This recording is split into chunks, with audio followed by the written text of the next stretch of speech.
Hi guys, welcome back to my channel. As you can tell, it's a hot day, so I'm not wearing a lot. Sorry about that, but it's just hot and humid, and I don't have an AC unit in this room, so you're just gonna have to put up with my chest hair.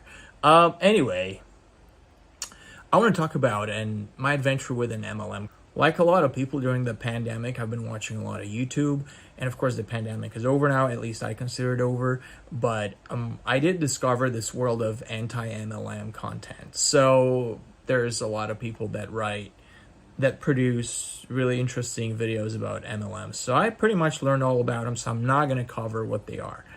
I just want to share my adventure with an MLM. And after having watched all those videos, I was convinced that I was completely immune to MLMs. I'm like, I thought I could spot an MLM from a mile away. They're very obvious. Obviously, I know a lot of them, like Amway, Arbonne, Herbalife, Monet, whatever. You can keep naming them. But one of them nearly got me. It wasn't a normal MLM selling beauty products or shakes or workouts. And most of MLMs target women.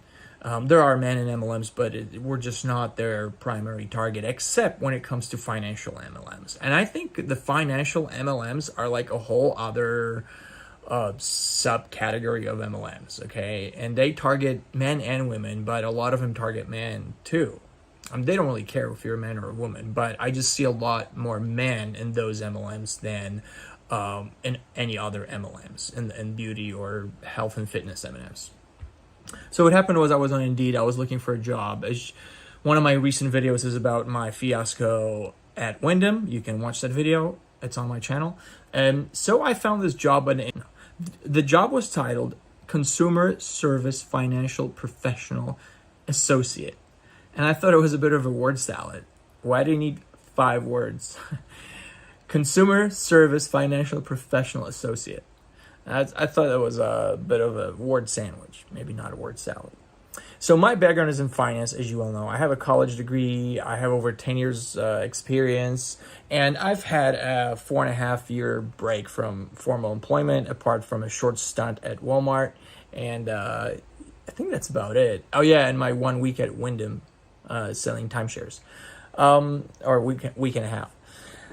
So anyway, driving Uber has been fun, and renting out Airbnbs has been fun, and renting out cars in Turo has been fun, but I have really missed the corporate world, and I decided that I'm too young to kind of float around and semi-retire, and just because I can afford to. I miss having that job to go to.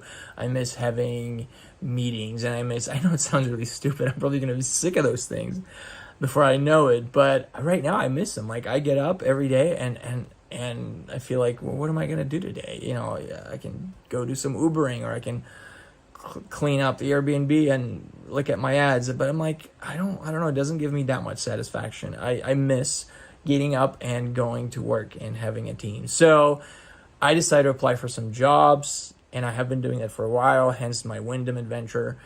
So my background is in banking. So I found this ad that I've just mentioned for this Customer Service Financial Professional Associate. I applied for that. Shortly after I expressed interest in the job, I got an invite to the first initial Zoom interview. I dialed the next day, and there was the manager, let's call him Tim. I'm not going to use his real name. And there were 3 other candidates. So the interview was more of his monologue and about providing financial service and a very neat presentation about the need for life insurance, savings, annuities, people's financial life cycles, etc. There was nothing essentially wrong with the presentation. It was information that you can learn in any basics Finance 101 book that you can buy in a bookstore or look it up online. At the end of the presentation, he said those would be the areas we would be trained in. At this stage, I'm still interested. None of the candidates were asked any questions. It was just a one-sided presentation. And now, after we ended the Zoom call, we each received a text from Tim whether we wanted to interview for the job. I replied yes, as at that stage I was still interested, and I was curious. He got my curiosity. It was basically, I liked that it was based from home, that you were independent. The only red flag was that this entire time that Tim gave this presentation, he did not say what company he worked for. And you will probably know that that's one of MLM's strategies if you encounter that. MLMs don't tell you the name of their company right off the bat because they don't want you Googling it and finding out that it's an MLM. So they don't want to tell you the name of the business when you go to the first meeting. So the next day, I put on a white shirt and a tie, and I dial in for my interview. This time he did ask me some questions, mostly about my background experience and personal life, but compared to other interviews that I have been through, those questions were very generic and very easy to answer. There was not a single competency-based question that you normally get, such as name a time where you had to provide a service to a difficult customer, or describe a situation where you and your boss disagreed on an issue. Those are normally the questions you would get when you apply for a sales role or any kind of banking job, or any kind, whether it's life insurance, whether it's financial products. You always have a competency-based interview. No, so I didn't get a single question like that. Describe a situation, not a single. The rest of the interview was just another more thorough version of Tim's presentation regarding people's financial needs for financial products. Keep in mind, we are nearing the end of the interview, and I still don't know what company he works for and what company I'm being recruited for. My salary has also not been mentioned once. So some other red flags started popping up. Tim informed me that I would have to pay out of pocket for my background check, and the license fee. I know from watching countless anti-MLM content that when a company asks you for money upfront, you should beware. Tim informed me that I would work entirely on my own time. I could work as little or as much as I wanted, but I would have to attend 2 team calls a week, one on Tuesday and one on Saturday. Sound familiar? At that stage, I had more bells ringing in my head. I said, what? So you have to pay in. There's no schedule. He makes it sound really easy, like you just work whenever you want to. And then I have to attend 2 Zoom calls a week, regardless of what my sales are. So to me, that's like, okay, this sounds like an MLM. But at that stage, I was still curious, okay? Then Tim presented me with a rough compensation scheme. Basically, the higher up your rank, the greater percentage you obtain from every person you sign up for a product. And you can guess the top ranks were getting some really big cuts, which made me realize that those customers must not be getting such a great deal, as their investment's profit had to pay for so much commission. Then Tim said I would get a mentor, upline. He did not use the word upline, but I think that's kind of just a different word to describe that position, who would train me through my first 10 meetings with 10 customers. I said, okay, so there's training, right? I have 10 hours of training. He goes, yes, you get 10 sessions of training. I'm like, okay, well, that sounds good. The next came the kicker, the real kicker. He said this: yes, we provide 10 hours of training by conducting 10 presentations with your mentor, after you would be certified. But we ask you to bring us those 10 potential customers from your circle of friends and family. What? That's when I kind of flipped out inside my head. I said, oh my God, what? I have to provide you with 10 sets of friends and family for 10 separate meetings for 10 separate hours of sales. So after I thought about it, it basically dawned on me that all he's doing is he's pretending to give me a job just to get me to give him 10 clients that he can sell to. He's using me as a tool for that goal, to have 10 new potential customers. Finally, he asked me if I had any questions. I sure had. I asked him if after my training they would give me a list of vetted clients to work with, and whether they would continue giving me a list of clients. He said no. He said I would be completely responsible for finding my own clients all the time.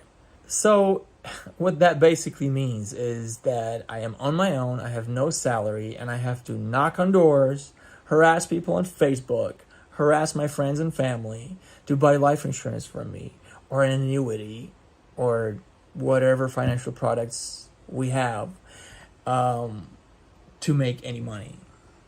And that's something I am not willing to do, and I will never do.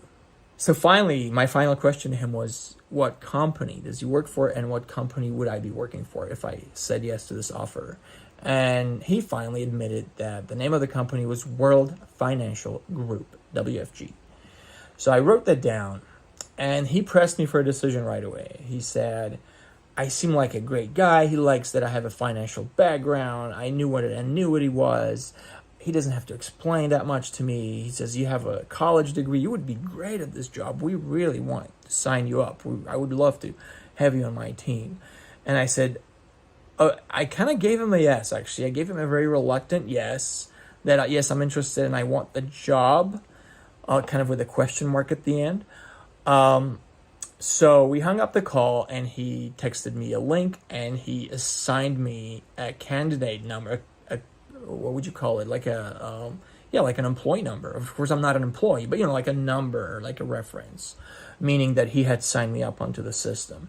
And he sent me a link whereby I had to click and formally join, and then pay for my fee. But of course, as soon as we hung up, I Googled the World Financial Group. I found out that while it is a real licensed financial company, they are basically a broker. It uses an MLM structure for its consultants. So they do have legitimate business partners like Nationwide Insurance or Fidelity for actual products. So they don't have their own products. They use legitimate financial companies to sell you a really good life insurance policy, or to sell you a really good certificate of deposit. Whatever product you want, they will have it, and they will sell it to you. Of course, they will sell it to you at a premium because they have to make their commission on that. So I want to say that it would be more expensive to buy it from them than it would be to buy it directly from Nationwide or from Fidelity. That's my impression of it. So I don't think it's a huge problem with the products. I think it's a problem with the fact that any new recruit has to bring in 10 people from their friends and family and put them through a sales pitch, as a presentation with your new manager, and they masquerade that as training. That's not training. That's just getting 10 new leads for your sales. And I wonder if those presentations would then ask those people to become independent consultants as well. I don't know that for sure because I've never done that, but I think that could be the case. Anyway, so I Googled World Financial Group, and I confirmed that it's for sure an MLM. There's this cool Canadian guy called Marco. You just Google Marco MLM or Marco anti-MLM, and he will come up. And he infiltrated several MLMs in Edmonton, Canada, and Alberta, Canada, which is coincidentally where I recently came from a visit. So Marco has some awesome content. I recommend that you watch it if you want to see what an actual financial MLM looks like from the inside, because Marco infiltrated the group, and he went to a meeting and he started talking to those people. He infiltrated at least 2 groups, World Financial Group and ACN, I think. So yeah, just Google Marco anti-MLM and he will come up. Anyway, thank you for watching my video. This is my adventure with World Financial Group, and do not join this company unless you have way too much time on your hands and unless you want to harass 10 of your friends and family members. Thanks. Bye. Till next time.